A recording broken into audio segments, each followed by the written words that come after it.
Di episode sebelumnya, Ibrahim telah dikepung di dalam bangunan, di mana Huremlah yang menjebak Ibrahim. Ibrahim pun mulai bertarung.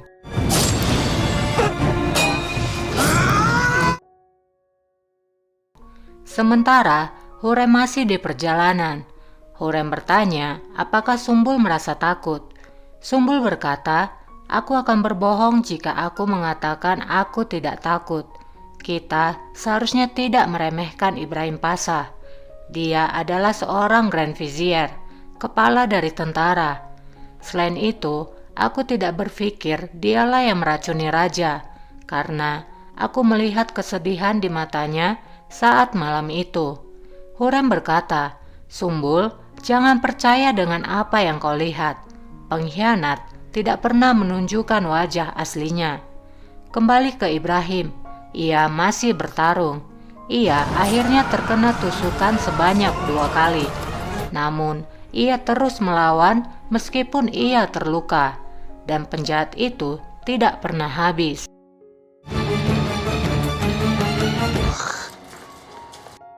Matraci pun tiba. Terlihat 2 orang penjaga yang sebelumnya menunggu di luar, kini juga telah tewas. Matraci masuk ke dalam. Paşam! Paşam! Dan memanggil-manggil Ibrahim. İbrahim Paşam! Ibrahim pun menunjukkan tangannya. Ibrahim ternyata masih selamat.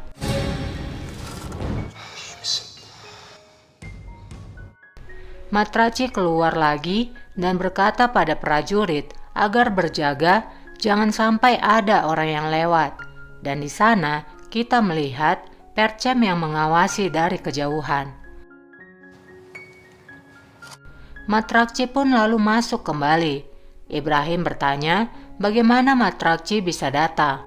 Matraci berkata bahwa Hatice lah yang menyuruhnya karena ia merasa khawatir. Ternyata kekhawatiran Hatice adalah benar. Matraci berkata lagi, siapa yang melakukan hal ini padanya? Ibrahim pun berkata, orang yang memanggilku ke sini.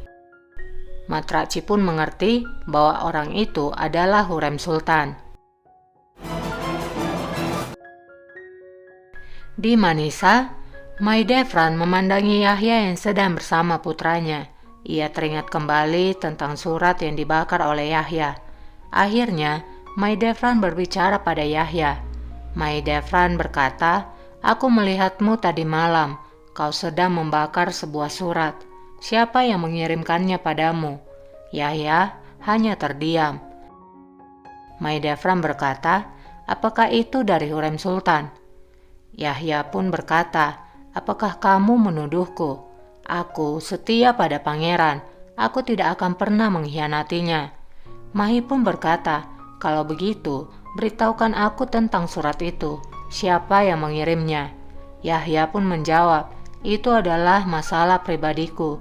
Jika aku membaginya, itu akan sangat memalukan. Mahidevran lalu berkata, apakah ini masalah hati? Tidak seorang pun akan membakar surat cinta. Beritahukan aku kebenarannya. Kalau tidak, aku akan memberitahukan pangeran bahwa kamulah pengkhianatnya. Yahya tidak mau memberitahukannya. Akhirnya, Mahidevran pun memanggil penjaga.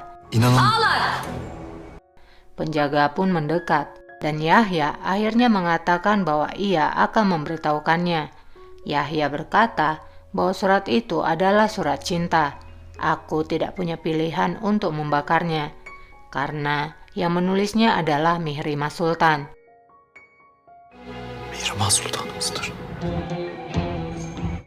Mahidevran akhirnya berkata, bukankah kau mengetahui bahwa kamu akan kehilangan kepalamu? Yahya berkata, aku tahu Sultana.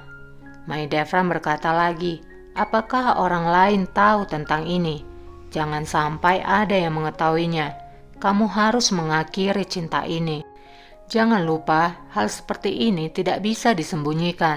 Dan aku tidak akan memberitahukan pada Pangeran Mustafa.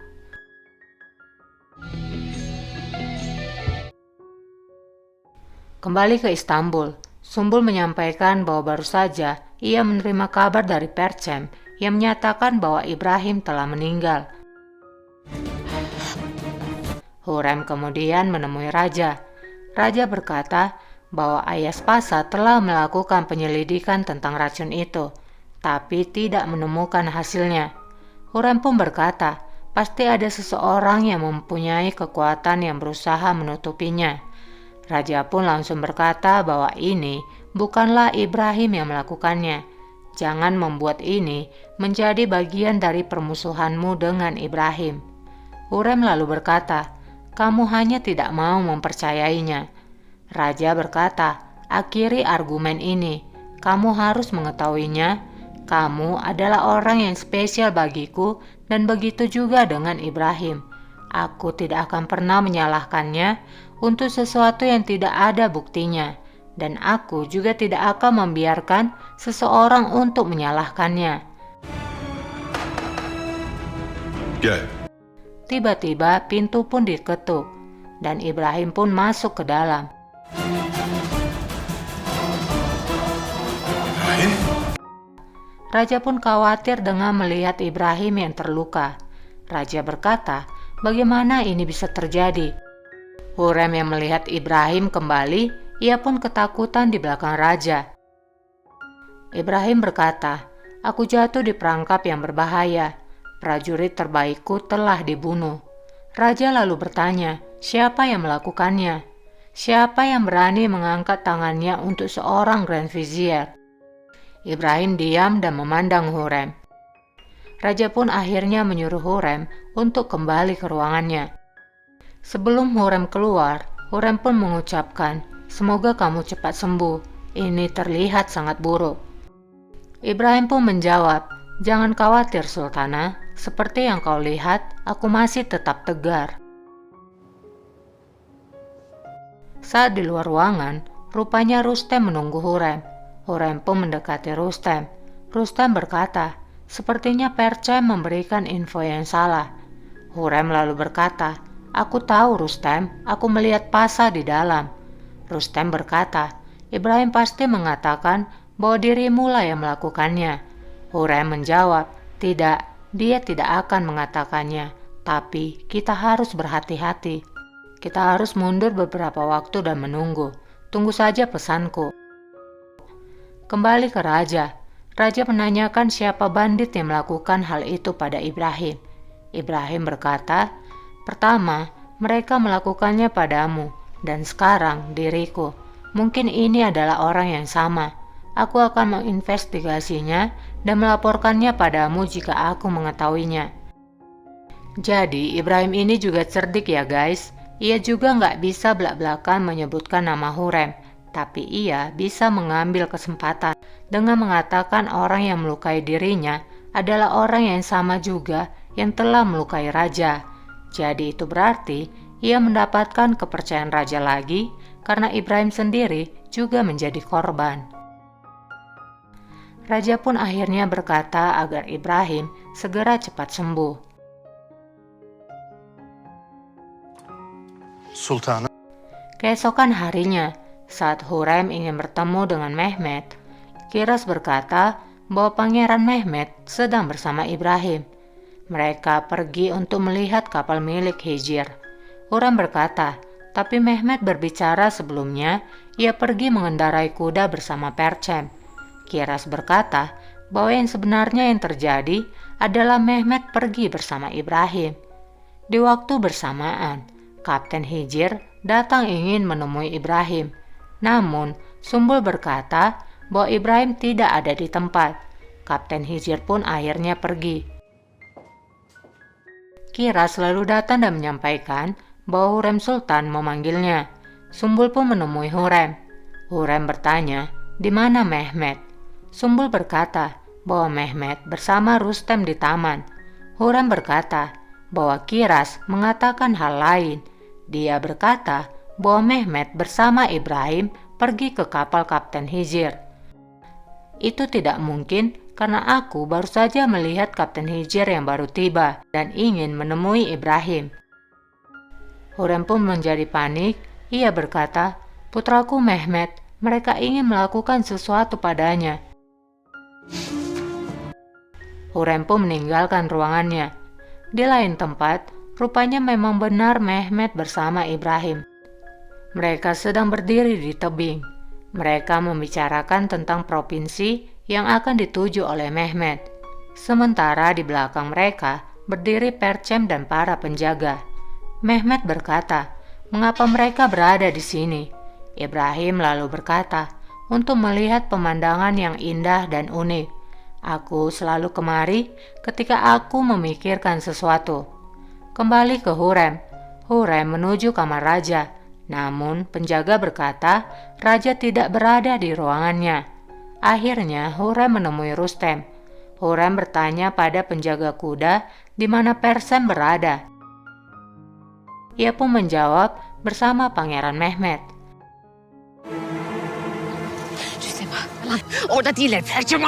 Akhirnya Rustem menemui Hurrem. Hurrem pun memberitahukan tentang kekhawatirannya mengenai Mehmet.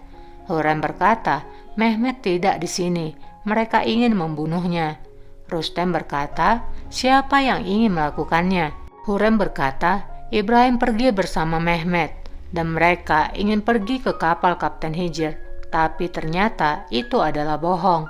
Mendengar ucapan Hurrem, Rustem pun bertanya pada penjaga kuda, apakah ia tahu kemana Percem pergi bersama pangeran. Pria itu pun berkata ia mengetahuinya. Kembali ke Ibrahim. Ibrahim menarik Mehmet dan berkata agar Mehmet berhati-hati. Percem berkata sampai kapan mereka ada di sana.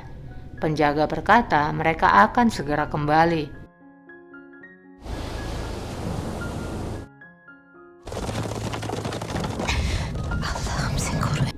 Sementara Hurrem sudah berada di kereta. Ia terlihat sangat khawatir. Ia menyuruh agar lebih cepat.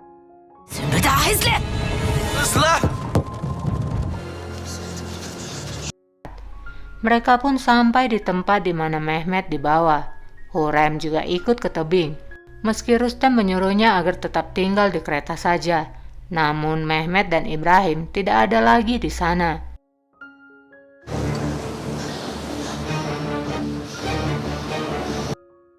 Rustem melihat seseorang di bawah tebing dan ia pun menyuruh Sumbul untuk membawa Hurrem Sultan kembali ke kereta.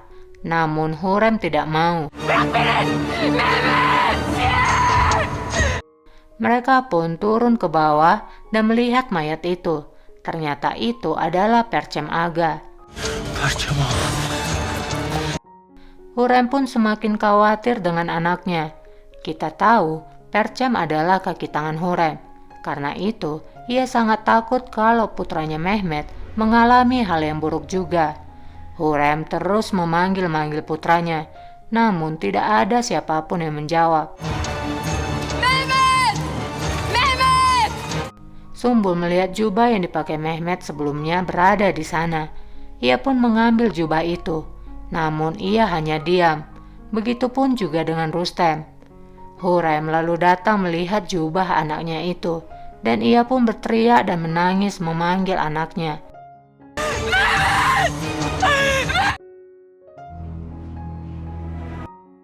Hurrem akhirnya kembali ke istana. Dengan hati yang sangat pilu, ia lalu masuk menuju ruangan raja. Raja sudah ada di dalam. Melihat Hurrem yang menangis, raja lalu bertanya apa yang terjadi padanya. Saat ia mulai menceritakan tentang Mehmet, saat itu pula Mehmet masuk ke ruangan raja. Hurrem pun memeluk anaknya itu. Raja yang heran dengan Hurrem, ia pun bertanya lagi apa yang terjadi pada Hurrem. Hurrem pun berkata bahwa ia mendapatkan mimpi buruk. Hurrem kembali memeluk anaknya lagi. Mehmet pun berkata, mimpi apa yang dilihat ibunya sepagi ini? Hurrem berkata, aku tertidur. Dari mana kamu mendapatkan jubah ini? Mehmet pun menjawab, hadiah dari Ibrahim. Ibrahim pun melewati ruangan raja dan ia pun berjalan dengan tersenyum. Hurrem juga baru keluar dan melihat Ibrahim. Ia pun memanggil Ibrahim. Hurrem berkata, "Meskipun aku membunuhmu saat ini dengan tanganku di sini, itu masih belum bisa membuatku tenang." Ibrahim berkata, "Masihkah kamu tidak mengerti bahwa kamu tidak bisa melukaiku?" Hurrem berkata, "Aku adalah musuhmu, jauhi anak-anakku." Ibrahim pun berkata, "Aku juga mengatakan hal yang sama ketika kamu menculik anakku," maksudnya Esmanur ya guys. Hurrem berkata, "Itu berbeda." Ibrahim berkata lagi, "Apakah kamu masih ingat dengan apa yang kukatakan tentang perbedaan elang dan merpati? Aku pikir kamu sudah mengerti perbedaannya sekarang. Aku akan melakukan apapun yang aku mau, kapanpun aku mau, dan tidak ada seorang pun yang bisa menghentikan aku, terutama dirimu. Dan aku hanya ingin memberitahukanmu satu hal, bahwa aku tidak akan pernah membunuh orang yang tidak bersalah, terutama pangeran. Seperti halnya aku melindungi Pangeran Mustafa, demikian juga aku akan melindungi Pangeran Mehmet, melindungi darimu maupun dari raja. Kamu tahu kenapa? Karena para pangeran adalah masa depan kerajaan Ottoman."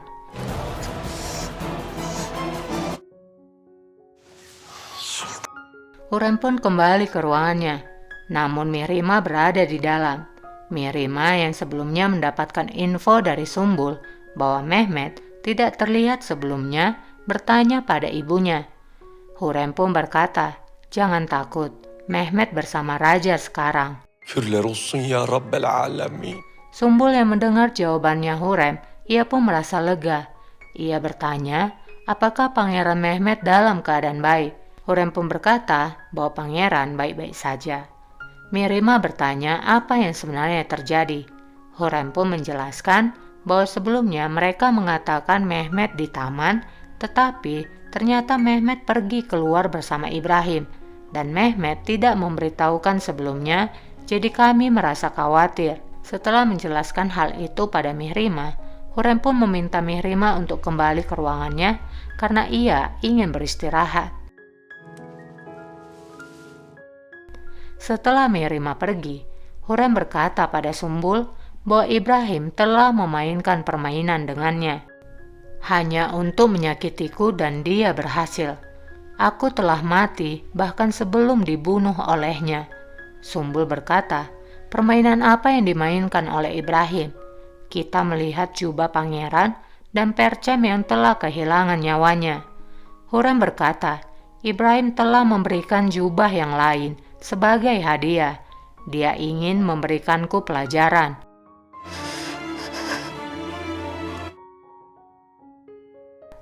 Di Manisa, Kulijar ingin beraksi malam itu. Ia mengendap-endap menuju ruangan Mustafa. Setelah berada di kamar Mustafa, ia pun mengeluarkan pisau yang ia simpan sebelumnya. Di sana, nampak pangeran yang sedang tertidur. Ia pun telah siap untuk membunuh Pangeran Mustafa. Namun, pangeran bangun dan berhasil mengelak dari tikaman itu.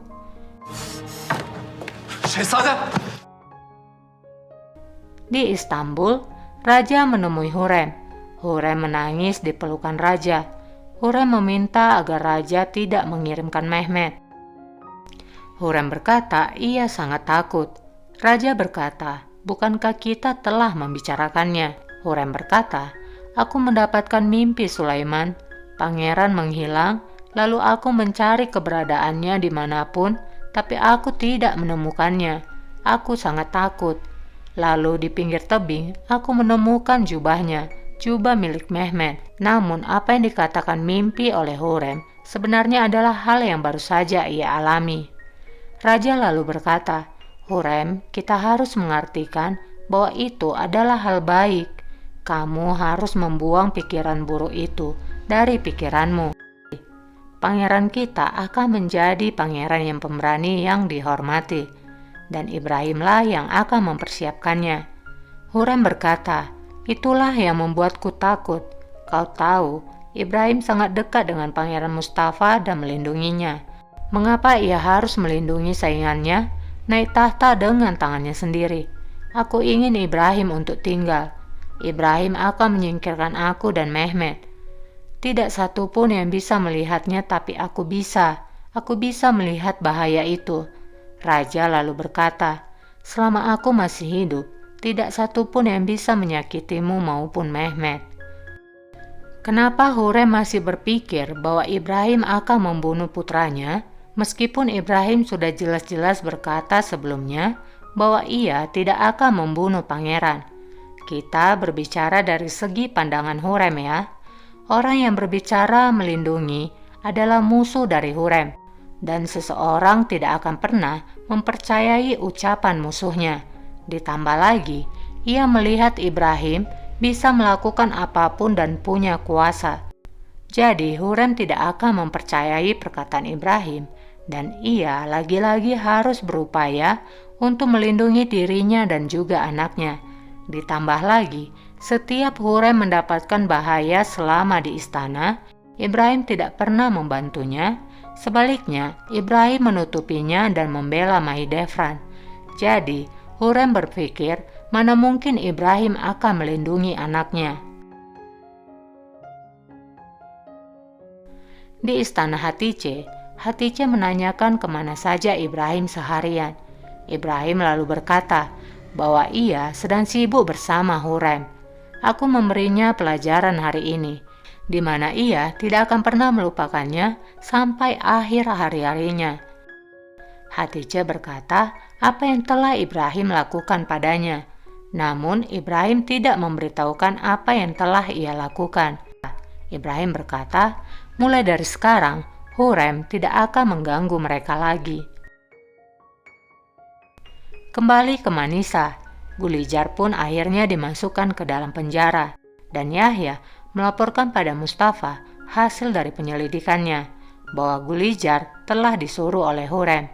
Namun Yahya berkata lagi, mungkin ini hanya sebuah permainan agar kamu berselisih dengan Hurrem Sultan. Mustafa berkata, jadi menurutmu dia berbohong? Apakah itu yang ingin kamu katakan? Yahya pun berkata, tidak, sambil menunduk. Tapi kita harus memikirkan segala kemungkinan. Wanita itu mengatakan nama Sultan, ibu dari adikmu. Mustafa berkata, lalu apa yang harus kita lakukan?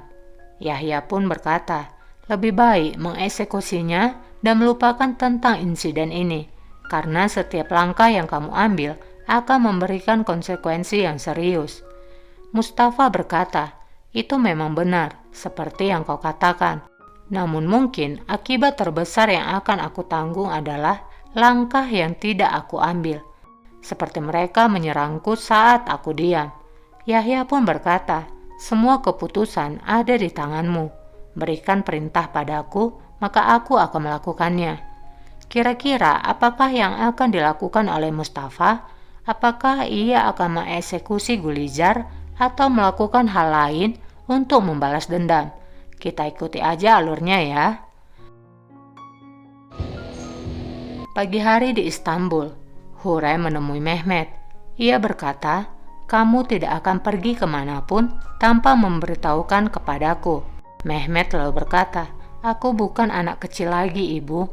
Namun Hurrem mengulangi perkataannya, tanpa aku ataupun raja di sisimu, kau tidak akan pernah meninggalkan istana. Mehmet pun berkata, ibu, kau menakutiku. Kau menakutiku seperti kemarin. Namun Hurrem tetap memaksa. Akhirnya Mehmet pun menyetujui permintaan Hurrem agar selalu menginfokan kemanapun ia pergi. Hurrem pun tersenyum lega mendengar jawaban Mehmet.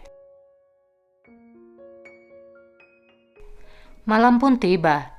Yahya datang menemui Ibrahim. Yahya berkata, Mustafa telah mengirimkan surat penting padanya. Pangeran Mustafa ingin aku memberitahukanmu tentang ini. Ibrahim pun menjawab, bagus. Menjauhlah dari pandangan sementara waktu. Bahkan jangan pergi ke rumahmu. Temukan Matrakci dan beritahukan tentang berita ini. Kira-kira berita apa yang telah dibawa oleh Yahya dari Mustafa ya? Sampai ia menyuruh Yahya agar tidak terlihat sementara waktu. Penasaran? Ikuti aja alurnya ya. Sumbul berkata, Ibrahim Pasha ingin menemuinya. Hurrem lalu berkata, Ini sudah larut, apa yang diinginkannya? Apa masalahnya? Sumbul pun menjawab bahwa Ibrahim tidak mengatakan apapun. Hurem akhirnya menemui Ibrahim. Sebelum Hurem memasuki ruangan Ibrahim, Sumbul berkata bahwa mereka harus berhati-hati. Bagaimana jika ini permainan? Nampaknya Sumbul khawatir dengan sultananya sekarang. Hurem lalu menjawab, apa yang bisa Ibrahim lakukan di dalam istana? Sumbul pun menjawab, kita tidak tahu, tapi kita harus berhati-hati. Hurem pun berkata, kalau begitu tunggu aku di sini. Sultan.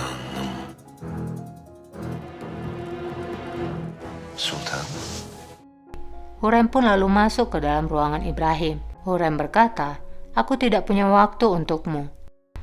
Ibrahim pun mendekati Hurem, namun Hurem mundur perlahan. Ibrahim pun tertawa dan berkata, tenanglah. Hurem berkata, aku sudah tenang, beritahu aku mengapa kamu memanggilku. Ibrahim akhirnya memanggil penjaga. Alar. Penjaga pun membawa seseorang ke dalam. Hurem bertanya, apa artinya ini? Siapa wanita ini?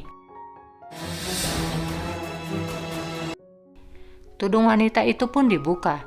Ibrahim berkata, dia adalah wanita yang kau kirim untuk membunuh Pangeran Mustafa. Hurem pun terdiam dengan wanita yang ada di hadapannya. Ibrahim melanjutkan, dan dia akan dibawa ke hadapan raja. Ini adalah waktu di mana kamu akan membayar segalanya atas apa yang sudah kamu lakukan. Hurem pun menatap Ibrahim. Apakah wanita itu memang suruhan Hurem? Dan kalau ya, maka apa yang akan Hurem lakukan selanjutnya? Sayangnya episodenya bersambung guys. Buat yang suka dengan kelanjutannya, boleh dong di-subscribe dulu supaya setiap kali aku upload video terbaru, kalian dapat notifikasinya. Terima kasih udah subscribe, terima kasih udah nonton, dan terima kasih juga yang udah komen. Itu sangat berarti buat aku. Sampai jumpa, bye.